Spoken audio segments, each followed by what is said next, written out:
Sveiki, čia Gintarė iš Tavo sveikata LT ir mes padedam žmonėm tapti sveikesniems, jaustis geriau ir sulieknėti. Ir viena iš programų, su kuo dirbame, tai yra keto mityba arba ketogeninė mityba. Ir šiandien aš noriu papasakoti apie keto pagrindus, kas tai yra, tiems, kas tik pradėjo domėtis apie keto mitybą arba žino dar labai nedaug.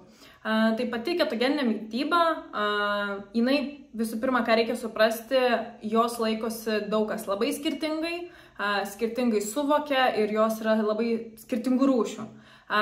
Bet šiandien pakalbėsiu apie patį principą, ką reiktų žinoti, kuo keto išsiskiria mityba nuo kitų ir kodėl jinai yra ypatinga.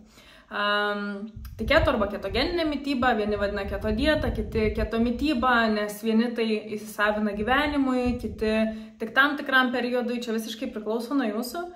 Bet iš esmės, kodėl jinai yra vadinama keto, tai dėl to, kad kai maitinamės pagal jos pagrindus, mūsų organizmas įeina į tokią stadiją vadinamą ketozę. Tai reiškia, kad mūsų organizme gaminasi ketonai ir ką tai iš tikrųjų reiškia, kad mes energiją tuo metu, kai esame ketozėje, naudojame iš riebalų. Tai reiškia iš tų riebalų, ką suvartojame, ir iš tų riebalų, kurie jau yra mūsų kūne, nauji arba užsisenėję.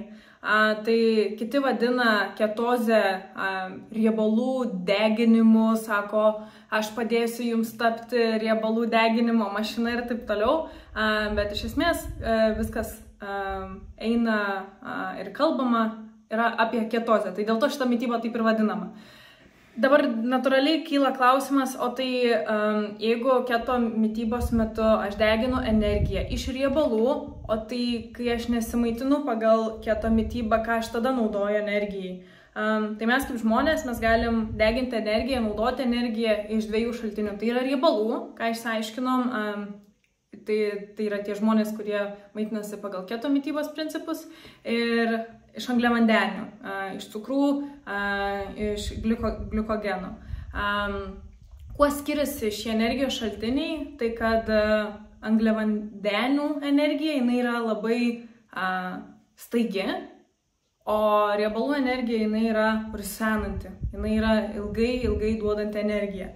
Tai principai yra tokie.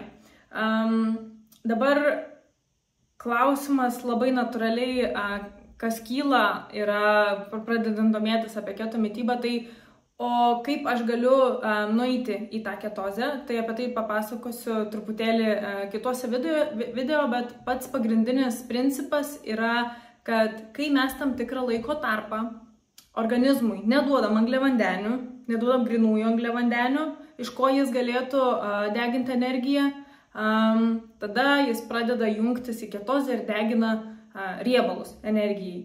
Tai realiai pats keto principas yra, kad mes ribojam angliavandenių kiekį.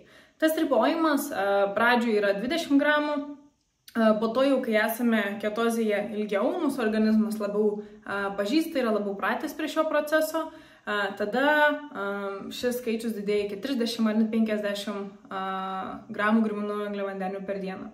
Šito kol kas jums nereikia vargintis, nereikia skaičiuoti, tiesiog pasakoju apie pačius pagrindinius principus.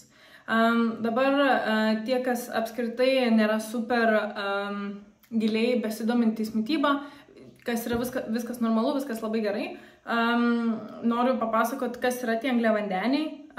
Tai angliavandeniniai produktai yra viskas, kas yra cukrus, natūralūs ir nenatūralūs cukrus. Tai yra vaisiai, uogos ir lygiai taip pat angliavandeniai yra krakmolingos daržovės, tokios kaip bulvės, burokėliai, morkos, batatai, pupelės irgi yra angliavandeniai ir viskas, kas yra grūdai, kruopos ir iš to pagaminti gaminiai. Tai yra angliavandeniai ir mes, kai norim būti ketozėj, kai norim laikytis keto mitybos, mes juos paprasčiausiai ribojam ir kai šias grupės ribojam, tada mes persijungiam į ketozę. Tai pats keto, jis tapo populiarus visų pirma dėl to, kad labai padėdavo epileptikam, sumažindamo epilepsijos priepuolių simptomus ir pasekmes. Bet iš esmės keto mityba mums kaip žmonėms nėra kažkas naujo. Mūsų protėviai, kai nebūdavo vasara, kai nebūdavo vaisių sezonas ir grūdas dar nebuvo apdirbtas ir rafinuotas, tokį, kokį mes šiandien turim, tuo metu mūsų protėviai labai ilgą laiko tarpą maitinosi iš tikrųjų pagal keto principus.